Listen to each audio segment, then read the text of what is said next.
যখন বেয়াদব হয়ে যেতে থাকে মেয়েরা, তাদেরকে বিয়ে দিয়ে দিলে বাস বেয়াদবিটা বন্ধ করে দেওয়া যেতে পারে।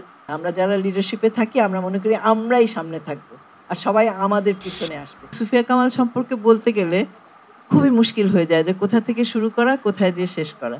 তো গল্প যদি বলতে হয়, একেবারে ছোটবেলা থেকে আমাকে তো অনেক সময় কবিকন্যা, আমাদেরকে বলা হয় যে কবিকন্যা হিসাবে কথা বলেন। তো কবিকন্যা হিসাবেই যদি বলি, যে ছোটবেলা থেকে মাকে কিভাবে দেখেছি।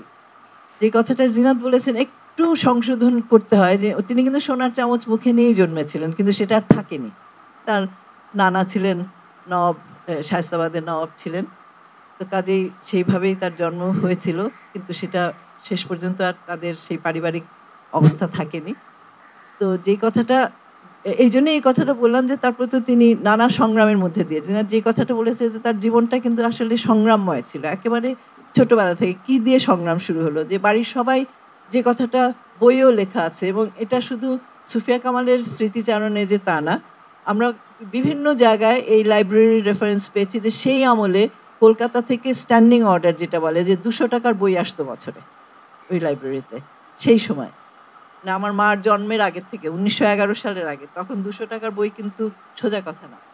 প্রতি বছর 200 টাকার বই আসতো সেই লাইব্রেরিতে। এটা আমরা অন্য একটা মানে লাইব্রেরি, যেই লাইব্রেরি থেকে বইটা আসতো তাদের একটা ইয়ে ছিল, কি বলে, সংকলন ছিল, সেখানটায় সেই খবরটা পেয়েছিলাম। মেয়েরা সেখানে পড়াশোনা করবে না, শুধুমাত্র তারা যতটুকুন শিখলে একটু কোরআন শরীফ পড়তে পারবেন, একটু উর্দুতে কথা বলতে পারবে, ওই পর্যন্ত। এর বেশি আর মেয়েদের জন্য কোনো শিক্ষার ব্যাপার ছিল না। তো সেখানেও তিনি বিদ্রোহী হলেন, ওই স্ট্রাগলটা ওখান থেকেই তার শুরু, সংগ্রামটা। তিনি কিন্তু এই যে পড়ালেখা শেখার জন্যে যে সংগ্রাম, সেটা শুরু করলেন। তার মা বাংলা জানতেন, বাংলা পড়তে পারতেন, মার কাছে বাংলা পড়া শিখলেন। এবং যারা সেই সময় চুড়ি বেচতে আসতেন কিংবা একেবারে যারা অন্দরমহলে মেয়েদের কাছে পৌঁছাতে পারতেন, এরকম মানুষের কাছ থেকে তার বাংলা শেখা। তো শুধুমাত্র অক্ষর জ্ঞান নিয়েই তিনি ক্ষান্ত থাকলেন না, শুধুমাত্র বাক্য রচনা করেই ক্ষান্ত থাকলেন না, তিনি সেটা ভাষাটা শিখে সাহিত্য রচনা করতে শুরু করলেন। এবং করে তারপরে যে লড়াইয়ের মধ্যে পড়লেন, যে তিনি তো সেখানেই থেমে থাকার পাত্রী না, কারণ তার অনেক চিন্তা আছে, অনেক বড় চিন্তা আছে, নিজেকে প্রকাশ করার একটা ব্যাপার আছে, অন্যেরা যাতে সেই সুযোগ পায় সেটা নিয়ে তিনি চিন্তা করছেন। তো তার ভাই তাকে সাহায্য করেছেন। ভাই বরিশালে পড়াশোনা করতেন কলেজে, সেখানে তার কবিতা নিয়ে, না প্রথমে বোধহয় গল্প নিয়ে ছাপিয়ে দিলেন একটা পত্রিকায়। তো তারপরে তার উপরে যে অত্যাচারটা হলো, যে তাকে বাড়িতে বন্দি করে রাখা হলো এবং একেবারে বরিশালেও আর তাকে আসতে দেওয়া হবে না, শায়েস্তাবাদে নিয়ে আটকে রাখা হলো। তো সেইভাবে একেবারে সেই অল্প বয়স থেকে, তখন 13, 14, 15 বছর বয়স বোধহয় তার, তারপরে তো তাকে বিয়েও দিয়ে দেওয়া হলো। কারণ সেটি একটা সমাধান, যে যখন বেয়াদব হয়ে যেতে থাকে মেয়েরা, তাদেরকে বিয়ে দিয়ে দিলে বাস বেয়াদবিটা বন্ধ করে দেওয়া যেতে পারে। কিন্তু তিনি খুব ভাগ্যবান ছিলেন যে যার সঙ্গে তার বিয়ে হলো তার নিজেরই কাজিন, তার সঙ্গে বিয়ে হলো। তিনি কিন্তু খুব প্রগতিশীল মানুষ ছিলেন, অত্যন্ত উদারমনা মানুষ ছিলেন। তিনি তাকে সাহায্য করলেন। তো তিনি, সুফিয়া কামালের কাব্যচর্চাটা অব্যাহত থাকলো। তো অব্যাহত থাকলে কি হবে, সেই সময় তো নানান রকমের সামাজিক বাধা, সামাজিক যে নিন্দা ইত্যাদি নানান কিছু তাকে সহ্য করতে হয়েছে। কিন্তু যেহেতু তিনি তার স্বামীর সহযোগিতা পেয়েছেন, সেটা কোনো রকমভাবে তিনি কাটিয়ে উঠতে পেরেছেন। এবং তারপরে কলকাতায় যখন বসবাস করতে গেছেন, একটা সময় তার জীবনে খুব সহজ একটা সময় ছিল, যখন কলকাতায় তিনি বসবাস করতেন। তখন তার রবীন্দ্রনাথের সঙ্গে দেখা হয়েছে, শরৎচন্দ্রের সঙ্গে দেখা হয়েছে, বরিশালেই নজরুলের সঙ্গে দেখা হয়েছে। নজরুল এসেছিলেন বরিশালে, তখন নজরুলের সঙ্গে দেখা হয়েছে। তো আমি এই কথাগুলি বললাম এই কারণে যে কত অল্প বয়স থেকে কিন্তু তিনি সংগ্রামের মধ্যে দিয়ে একটা যে নিজেকে প্রকাশ করার যে একটা তার আকাঙ্ক্ষা, এবং সেটার জন্য নিজেকে তৈরি করা, দুটো ব্যাপার এখানে আছে, একটা আকাঙ্ক্ষা এবং সেটার জন্য নিজেকে তৈরি করা, সেটার জন্য যে কষ্ট সহ্য করা, একটা সংগ্রামের মধ্যে দিয়ে নিজেকে নিয়ে যাওয়া, এই বিষয়গুলি কিন্তু তার মধ্যে অত্যন্ত গভীরভাবে প্রথিত ছিল, যার জন্য তিনি এত কিছু করতে পেরেছেন। মানে একটি মানুষ যিনি কোনোদিন স্কুলের চৌখাটো ডিঙ্গান নাই, তার কবিতা কিন্তু গ্র্যাজুয়েট লেভেলে পড়ানো হয়েছে। এটা কিন্তু সহজ কথা না, যদি আমরা সেই পরম্পরাটা দেখার চেষ্টা করি যে কোথা থেকে কোথায় সেই জায়গাটা তিনি অর্জন করেছিলেন। তো মা হিসাবে যখন দেখেছি, তিনি, আমার বাবা অত্যন্ত সাধারণভাবে জীবনযাপন করতে হয়েছে।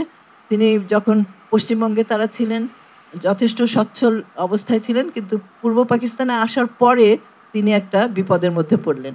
কারণ সুফিয়া কামালের স্বামী বলে তার প্রমোশন হয় না। তিনি যেখানে চাকরি শুরু করলেন সেখানেই থেকে গেলেন। তার নিচে যারা কাজ করছে তারাও তার বস হয়ে যাচ্ছেন, কিন্তু তার আর প্রমোশন হয় না। কাজেই খুবই একটা কঠিন অবস্থার মধ্যে দিয়ে তাকে জীবন কাটাতে হয়েছে। আমরা ততদিনে আমরা 6 ভাই বোন হয়ে গেছি। বড় বোনের অবশ্য বিয়ে হয়ে যায় আমরা জন্মানো শেষ হতে না হতে। তারপর আমরা 5 ভাই বোন পড়াশোনা করছি। তো আমার মার যে জীবনটা, যে পুকুরে যে কাপড় কাচতে হয়েছে, নিজের হাতে রান্না করতেন, তরকারি কাটা থেকে শুরু করে একেবারে রান্না করা পর্যন্ত সবই তিনি করতেন। আমার বাবা খুব যত্নশীল ছিলেন মার প্রতি। আমাদের সবসময় একজন সাহায্যকারী ছিলেন, কিন্তু মা সবকিছু নিজের হাতে করতেন। সুফিয়া কামালের এই ব্যাপারটা ছিল যে কবিতাও লিখছেন, মঞ্চে উঠে বক্তৃতাও দিচ্ছেন, মিছিলেরও অগ্রভাগে থাকছেন, কিন্তু যখন কাপড়টা ধুচ্ছেন সেটাও কিন্তু তিনি সমান সম্মান নিয়ে করছেন। এই যে জীবনযাপনের দায়টা বহন করার যে ব্যাপারটা, নিজেকে তৈরি করার ব্যাপারটা, নিজের যা কাজ করতে হবে সেটার প্রতি শ্রদ্ধাবোধ থাকাটা এবং সেটার প্রতি একটা বিরাট বড় মনোযোগ দিয়ে কাজ করার যে বিষয়টা ছিল তার, সেটা সেই জায়গা থেকে আমি কিন্তু তার একেবারে ব্যক্তিগত জীবনে দেখেছি। যে তিনি আমাদেরকে কিন্তু কখনো মহিলা পরিষদের সদস্য হতে বলেন, কখনো বলেন নাই, কিন্তু এই কথাগুলি কখনো আলোচনায় হয়নি। নিজেদের মধ্যে অনেক সময় করেছি। অনেকে জিজ্ঞেস করে, আপনারা মহিলা পরিষদ করেন না? না, আমরা তো মহিলা পরিষদ করি না। আমি বরং নারী পক্ষ করেছি। তো মার যেটা কথা ছিল যে তুমি যদি মহিলা পরিষদ করতে যাও তখন তুমি কিন্তু খালাম্মার মেয়ে হয়ে থাকবে ওখানে, এর বেশি পরিচয় তোমাদের হবে না, এবং তোমার সঙ্গে যদি অন্য কারোর কোনো মতভেদ হয় তখন ওরা ভাববে যে খালাম্মার মেয়ে, আমি কি এর সঙ্গে দ্বিমত পোষণ করব কিংবা কিছু, আর একটা অদ্ভুত পরিস্থিতির মধ্যে পড়বে। কি দরকার? দরকার তো নেই, তোমরা কাজ করছো করো না, অন্যভাবেও তো করতে পারো। কোনোদিন মহিলা পরিষদে আমাদের সদস্য করেনি। ছায়ানটে মা বেঁচে থাকতে আমরা কোনোদিন সদস্য হইনি। কোনো সংগঠনেই কিন্তু মা বেঁচে থাকতে আমরা সদস্য হতে পারিনি, কারণ তার মধ্যে এই বিষয়টা খুব পরিষ্কারভাবে ছিল যে পরিবারতন্ত্র কিংবা কারুর একটা প্রভাব খাটিয়ে কোনো অবস্থানে নিয়ে যাওয়াটা খুবই একটা অনৈতিক ব্যাপার, যেটা তিনি কখনো করতে দেননি। কত গল্পই তো বলা যায়। আমি যখন হল্যান্ডে পড়তে গেলাম, তা মা তখন পূর্ব পাকিস্তান, না পাকিস্তান, তখন তো না পাকিস্তান না, তখন তো বাংলাদেশ হয়ে, বাংলাদেশ সোভিয়েত মৈত্রী সমিতির তখনও মা শহর, মা তো এই পাকিস্তান আমল থেকেই ছিলেন, তখনও ছিলেন। তো মা আমাকে ফোন করলেন, মার সঙ্গে আমার অনেকদিন দেখা নাই।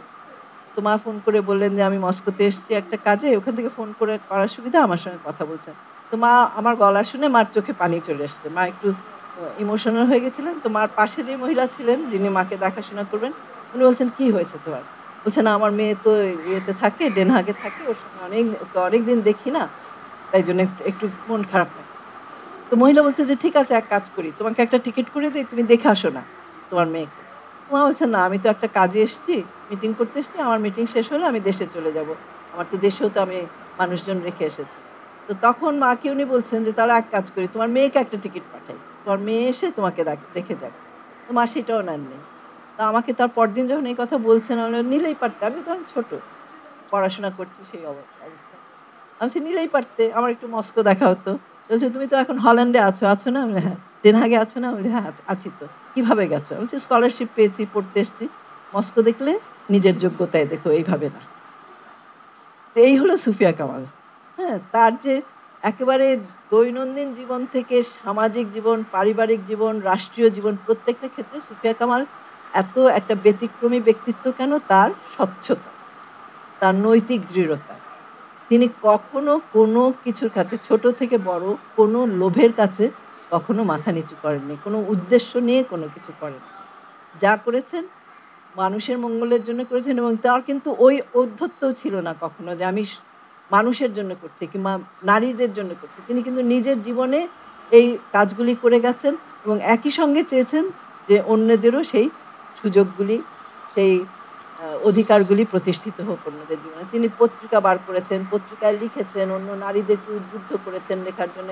বেগম পত্রিকায় তো লিখতেনই, বেগমের প্রথম সম্পাদিকাও তিনি ছিলেন। সুলতানা বলে একটা পত্রিকা বার করেছিলেন, কিন্তু সেটা বেশি দিন চলে নাই, সেটারও কিন্তু সম্পাদিকা তিনি ছিলেন। তারপরে অন্যদেরকে লেখার জন্য যেরকমভাবে তিনি উদ্বুদ্ধ করেছেন, যে কোনোভাবে হোক মেয়েরা লিখতে পারুক, মেয়েরা পড়াশোনা করুক, সেটার চিন্তা তিনি করে গেছেন।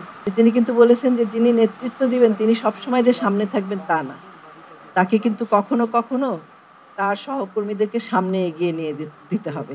সেটা কিন্তু আমরা করি না। আমরা যারা লিডারশিপে থাকি আমরা মনে করি আমরাই সামনে থাকবো আর সবাই আমাদের পিছনে আসবে, এবং সেই চিন্তা থেকেই আজকে আমরা এই বিরাট গর্তের মধ্যে পড়েছি যে আমিই সবকিছু করব, আমিই একমাত্র করব, আর কেউ কিছু করবে না। আমরা কিন্তু সঙ্গে নিয়ে চলি না মানুষকে। সঙ্গে নিয়ে চলার সংস্কৃতিতে বিশ্বাস রাখতে পারি না, এবং তার ফলেই এই বিপদের মধ্যে পড়ি। আজকে নিশ্চয়ই যে ছাত্ররা যেই কাজটা করেছে, আমি হুদা ভাইয়ের সঙ্গে একমত, রত্না আপা ওই কথা বলেছেন যে যেই অবস্থা চলছিল সেটা চলতে দেওয়া যাচ্ছিল না, শেষ হতেই হতো, শেষ হতেই হতো। হয়ে কিন্তু যেই কথাগুলি বলা হলো, আজকে মার আরেকটা বক্তব্য দেখলাম মহিলা পরিষদে, সেখানে লেখা কবে, আমি সেই জন্য বললাম ইয়েদেরকে, ফজিয়া আপাদেরকে, যে ওটার তারিখটা বার করা উচিত। কবে তিনি বলেছেন যে আমি এই দেশের তরুণ সমাজ নিয়ে চিন্তিত, এই তরুণদেরকে যদি একটা আদর্শিক নেতৃত্ব না দেওয়া যায় তাহলে এরা কোথায় যায়। আমরা কিন্তু তরুণদেরকে খালি ব্যবহারই করি, আমরা বলি তরুণদেরকে সম্পৃক্ত করতে হবে, তরুণরা রক্ত দেয়, তরুণরা রাস্তায় বেরিয়ে পড়ে, তরুণরা নানা ধরনের কাজ করে। এখন উপদেষ্টা বানিয়ে ভাবছি যে আমরা তাদেরকে খুব স্বীকৃতি দিলাম, সেটা কিন্তু স্বীকৃতি না।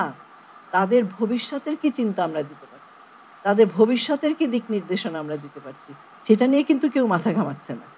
তিনি যা কিছু পেয়েছেন, তিনি শেষ দিন পর্যন্ত বলতেন যে আমি যতটা পেয়েছি আমি সেটা পাওয়া আবার আমি যোগ্যতা আছে কিনা জানি না। সবসময় তিনি অতি বিনয়ী মানুষ ছিলেন, যে আমি যে এত ভালোবাসা পাই সেটা পাওয়ার আমার যোগ্যতা আছে কিনা জানি না।